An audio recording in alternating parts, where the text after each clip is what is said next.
Welcome to the Greater Victoria Real Estate Show. I'm Jane Johnston, realtor here in Victoria, and this is a show where we cut through the noise and talk about what's actually happening in our local market. I'm Andrew Plank, also a Victoria realtor. We'll talk stats, timing, neighborhoods, and what we're seeing behind the scenes. And I'm Jen Lowe, mortgage broker. I'm the numbers person of the group, and I'll chime in with the mortgage side. Each week, we break down what the market means for you. All focused right here on Greater Victoria. No hype, no pressure, just honest conversations, local insight, and practical advice. Let's get into it.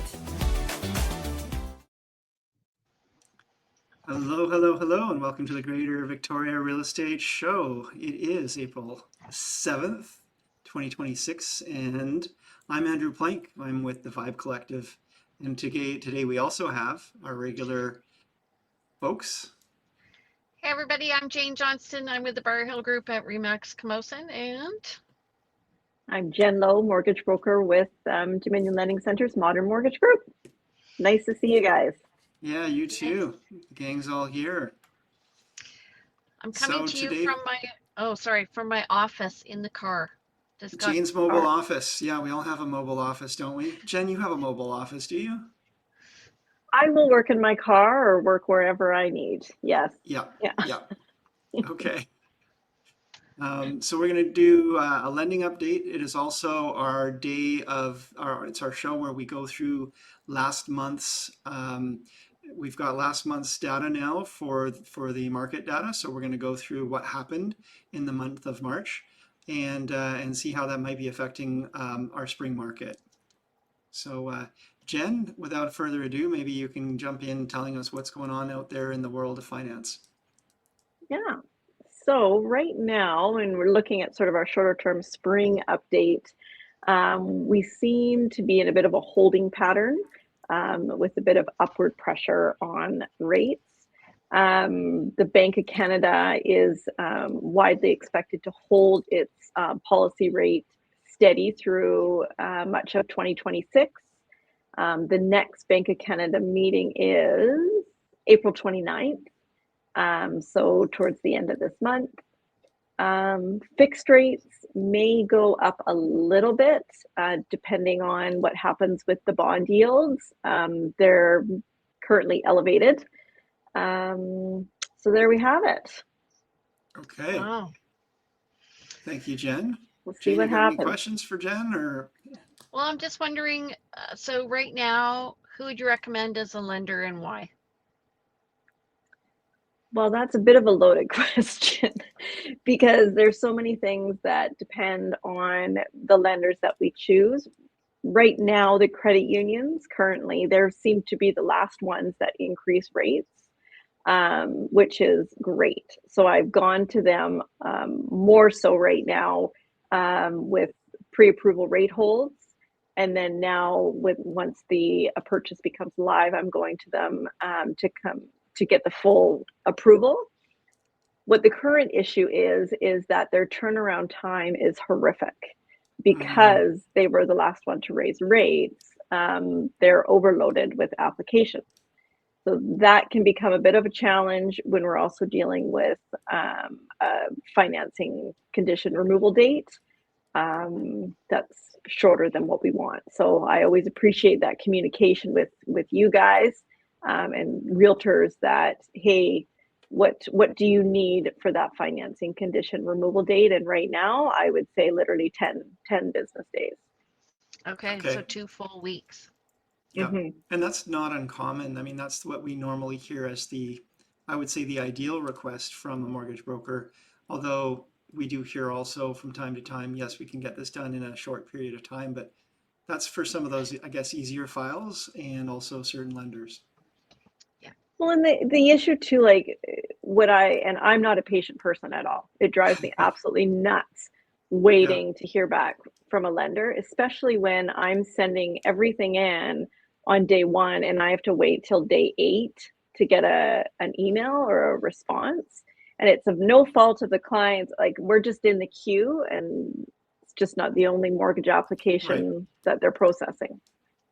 I don't think you can be in this business, whether it's real estate or mortgage financing, and not be an impatient person. You know, we are people who have to get things done We need to help Yeah. shepherd things through, and we need to make sure balls don't get dropped. So definitely my angst goes way up when I'm not hearing back from someone despite giving them everything they need, and then just goes into that black hole. Yeah, Jane is like, Yes. come on, people, let's go. 100%. Let's go. That communication, that time frame from Yeah. receiving an accepted offer to removing those conditions, every day I'm communicating with the clients to make sure that we know exactly where things are at. Yeah, I was just gonna say, so that communication is what lowers the anxiety. If you're working with somebody and they're not communicating that well, that is so frustrating because you don't know what's going on. It's better to know that things are going to be delayed and it's not under your control. Right. Yeah. Yeah. And sometimes it's just a matter, like I do have to sometimes call clients and say, look, I'm giving you an update to tell you that there is no update. Yeah. Exactly. I have tried 3 times to reach these, the other agent on the other side or whatever it is. And by the way, that's not abnormal.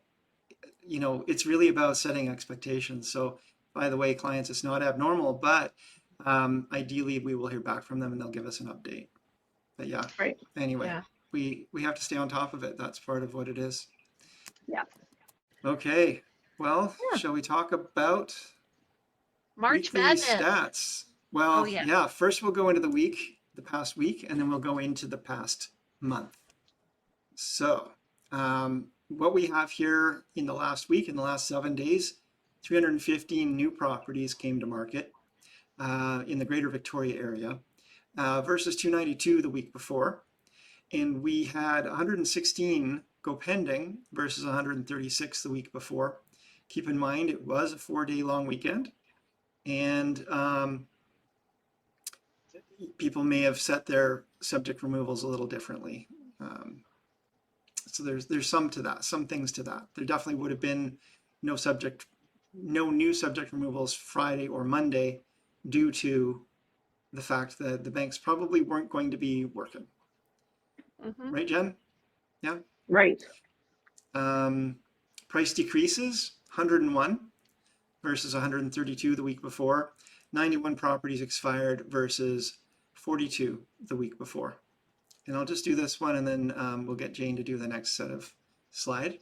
So sales to listing ratio is, I got to move this over so I can see, 36.83% this week. So we're a little lower on our sales to listing ratio versus the higher the week before at 46.58. So we're a little down, but again, it could be the long weekend that accounts for some of this. Jane, you have any comments on this, or Jen? I think you're right about the subject removal. So 4 days were lost. I guess not 4, 2 days, 2 business days were lost over the Friday and the Monday. So a lot of people extended conditions a bit longer right now. I will tell you as a seller, it's a bit frustrating. As a buyer agent, it's a bit relieving because it gives you time to deal with issues that we are handling all the time. So, yeah, I'm a bit surprised that the price reductions aren't higher. I expect we'll see some coming up. Of course, yeah, they tend to even out over the course of the month. But I would have, I talked to clients last week about some price reductions. And by the way, folks, watch my listings in the next couple of days for a couple of price reductions. But the discussion around that was, let's not do a price reduction just before a long weekend when we can't do an open house to take advantage of that. So again, that may be a reason why we are seeing less price decreases last week versus maybe what we'll see this coming week. So I did an open house on the weekend and it wasn't bad. We had people who were focused, and it was interesting. The demographic of the people coming through, they were very a very particular buyer. So it was interesting to me. Did they have little short little white tail and little fuzzy ears? No, they hopping down the open house trail. Fluffy. they were Hopping, all yeah. They were all professional couples who were interested in moving up from a condo into a house. And this is a 19, I think it's, oh God, I'm trying to remember the age of the house. Anyway, it's a more of a traditional house with a big yard, so Huh. it's nice. Yeah. Okay. All right. Interesting. Jean, can you read this? Do you want to take it away? Let me see, because I actually didn't screenshot that. Two net unconditional sales so far. 642 last April, and new listing 132, and that's compared to 100 620 1,629, and our total active listing I'm doing it too, just to make you feel better. compared to 3,426 total active listings. So we're high. I'm just going to go back. We are not high, folks. We do this completely sober.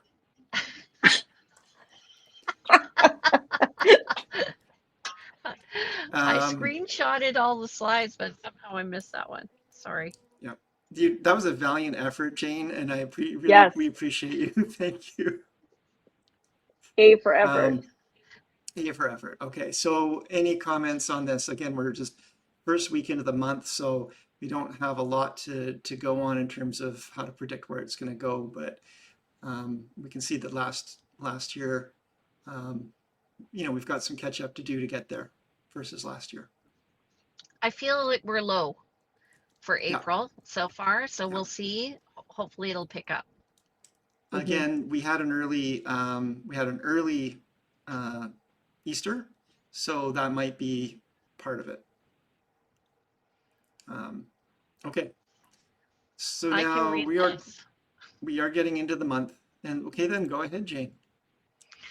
All right, so 2 years ago we were around 2,600. That was May of 2024. So we were coming out of COVID, and we were accumulating quite a lot of listings, it felt like at the time.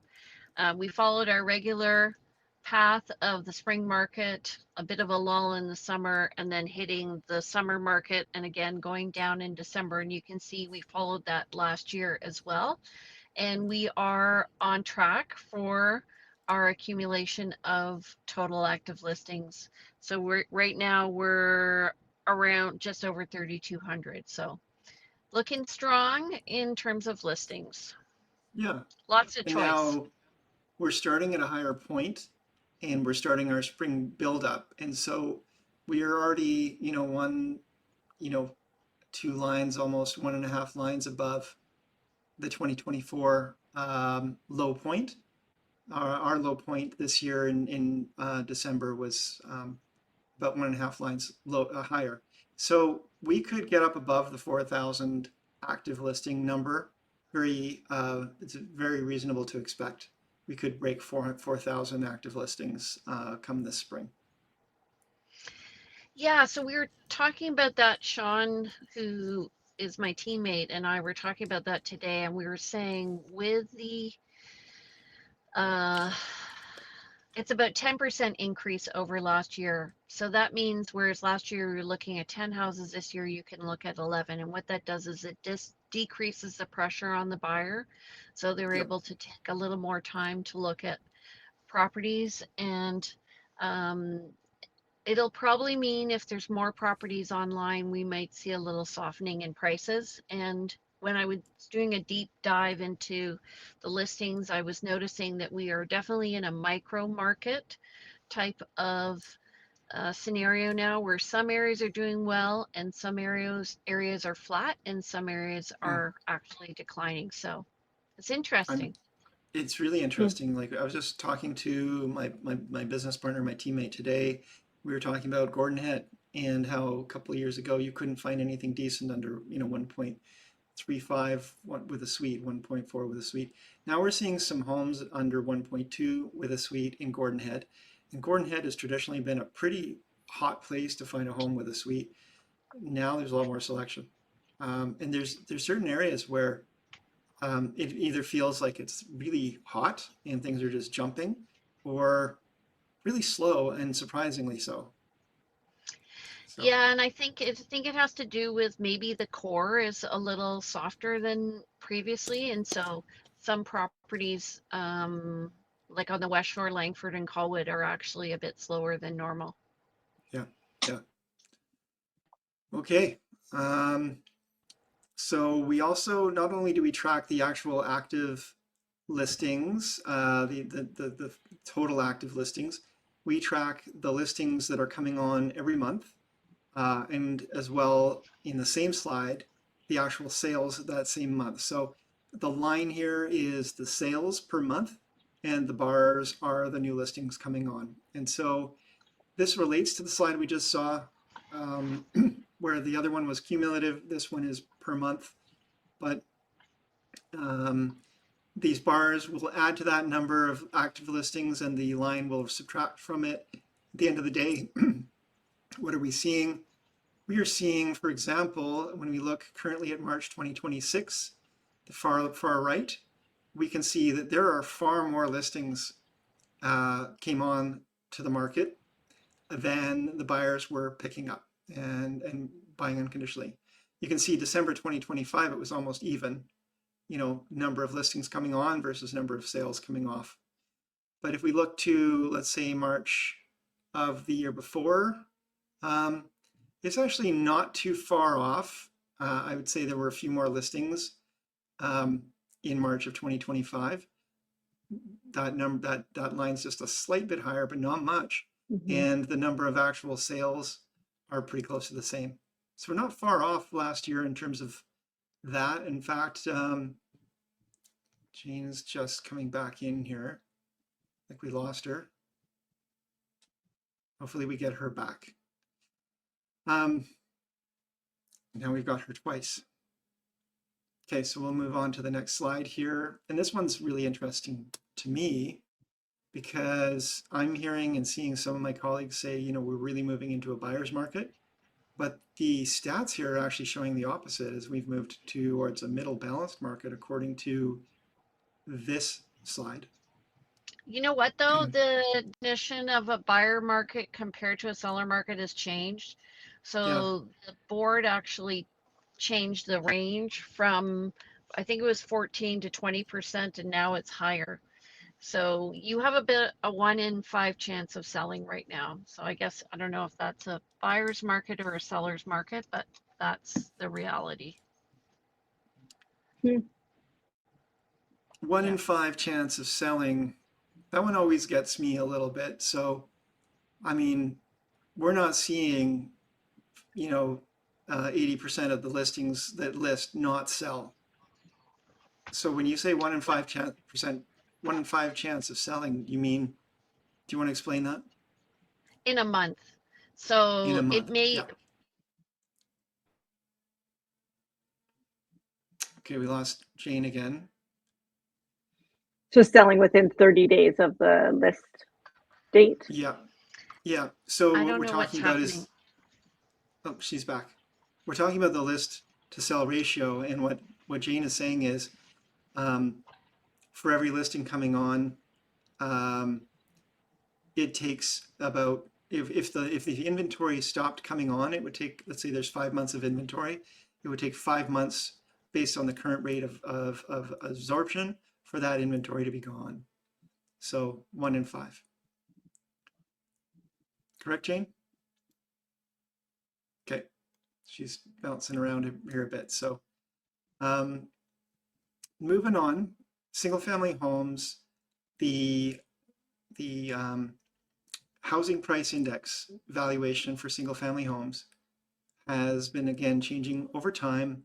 It is a bit bouncier than saying average, but what we've got here is 1.350 is our current.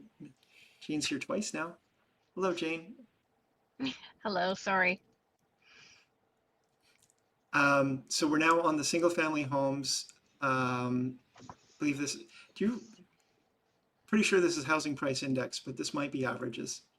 Anyway, it's actually been overall it's gone down, it's gone up. It's not like we're looking at a trend chart that's, on an upward trajectory or a downward trajectory.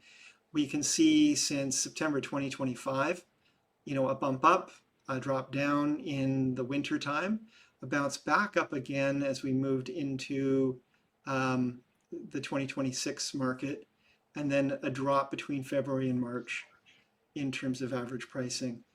Jane.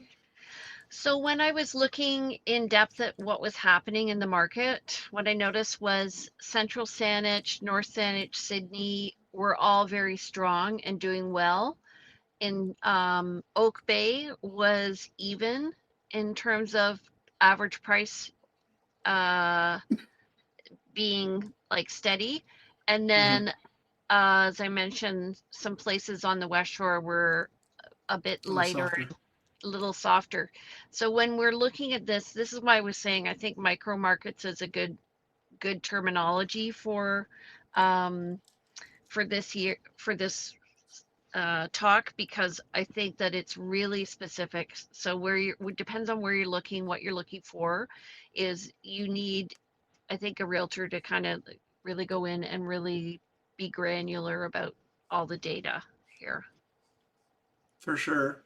And, it all depends on your intention. Are you looking for the very best deal anywhere in Victoria? Are you looking for some great opportunities to get an excellent home for good value? Are you looking for, and do you want to be aware of where maybe, everyone's paying attention over here on these kind of properties in this kind of area?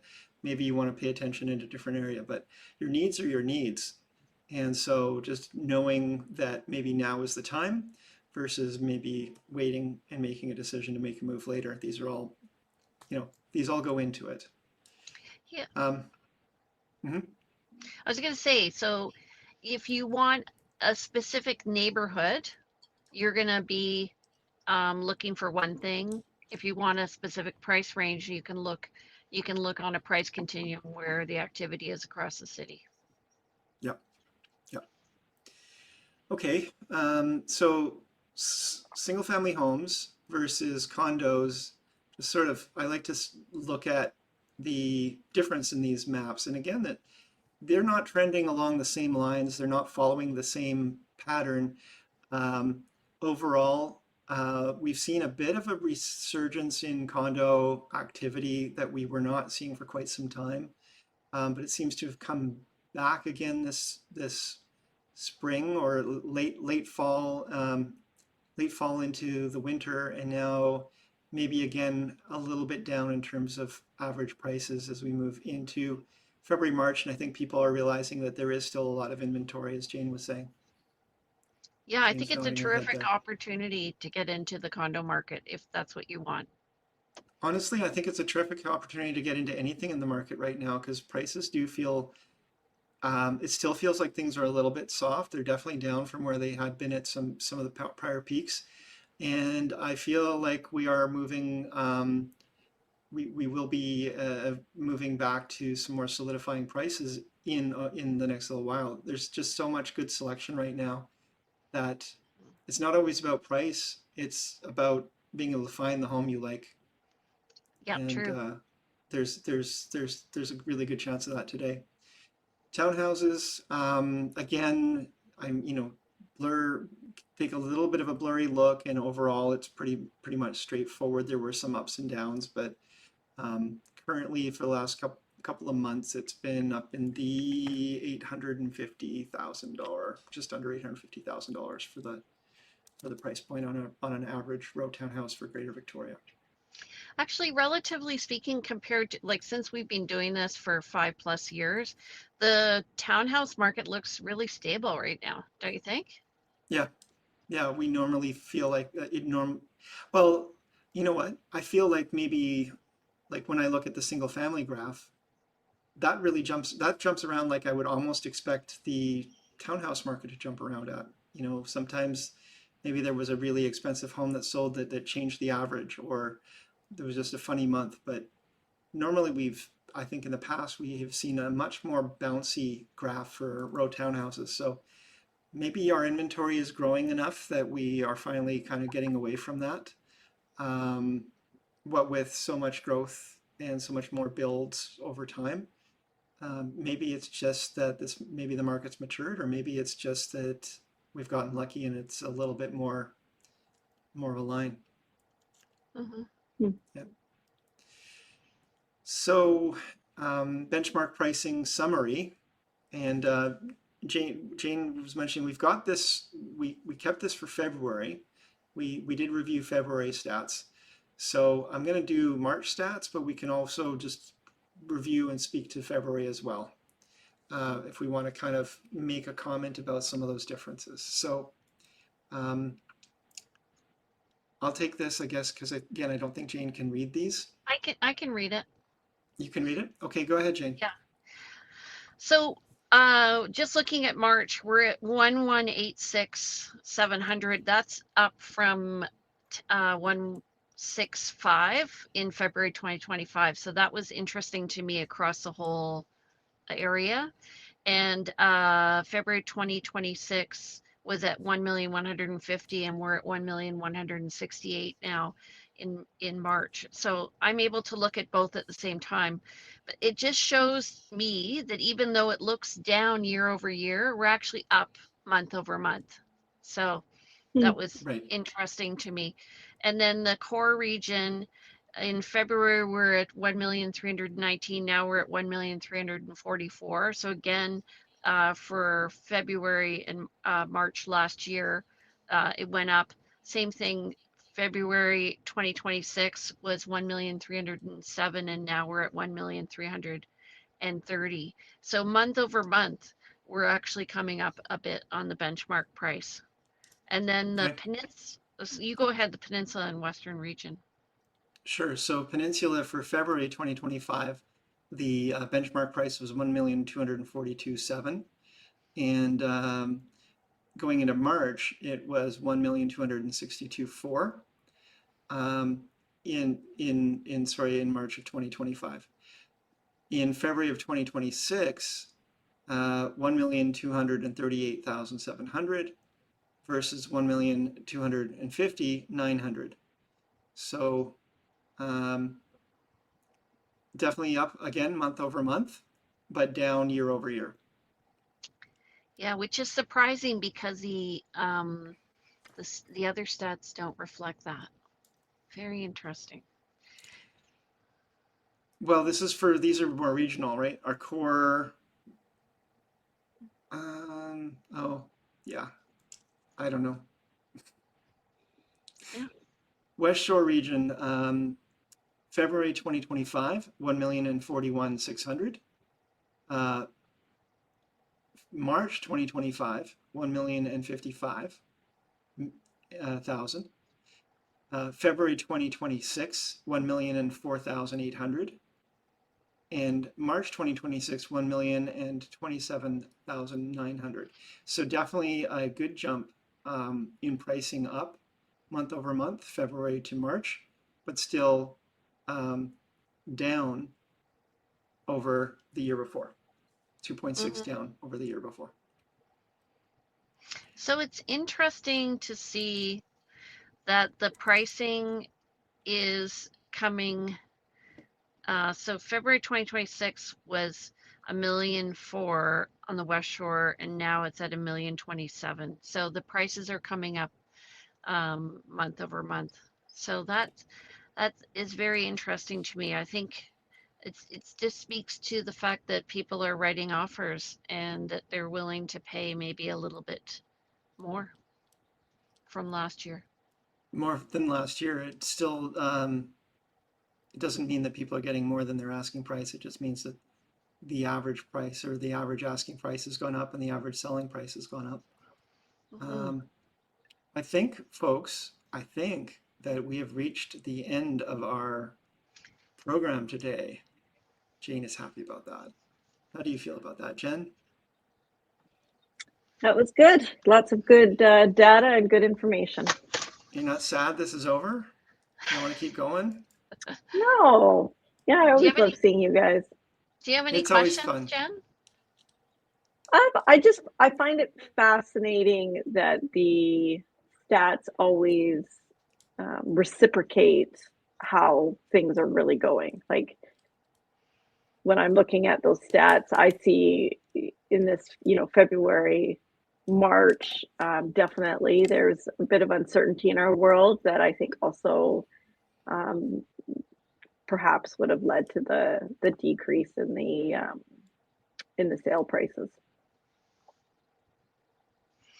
Well, we feel these stats in real life when we're working Mm-hmm. out there in the trenches, right? When we are doing real estate business, we are talking to our colleagues, we are fielding phone calls, we are showing properties, and sometimes you can feel the heat on that. Sometimes you don't. So it's always good to know what we're experiencing matches what's going on out there. Doesn't always happen that way, but overall it should and does. So hey folks, we're the Greater Victoria Real Estate Show, and we hope that you like what we're doing. So please give us a like. Also subscribe so you don't miss any future episodes.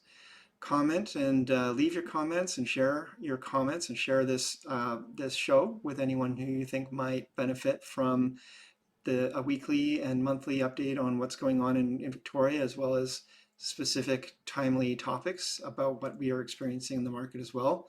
And we do have guests from time to time. If you're thinking that you might like to be a part of this show, then please send us a note, because we can certainly include you in a future episode. I'm Andrew Plank. I'm with the Vibe Collective. I am a realtor licensed with Royal LePage. And you can reach me at 250-360-6106. Email me at info@andrewplank.com. And you can also find me online at my website, andrewplank.com, or the team website, realvibe.ca.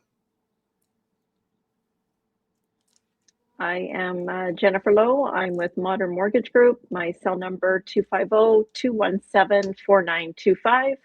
Email is jen@jenlowe.ca, and my website is jenlowe.ca. I don't know if you can hear me, but I'm Jane Johnston with the Briar Hill Group at Remax Camosun. My number is 250-744-0775, and you can reach me at jane@briarhillgroup.com. Thank you for persevering with this experience today. We hope you enjoyed the show. Thanks, everybody. And good to see you all. And we will see you all in a week. Bye now. Bye, everyone. Thanks for joining us on the Greater Victoria Real Estate Show. We're here weekly, bringing you up-to-date insights on the Greater Victoria real estate market. Make sure to follow and subscribe on YouTube, Facebook, and wherever you listen to podcasts so you'll never miss an update. We'll be back next week with more clarity around what's happening and what it means for you.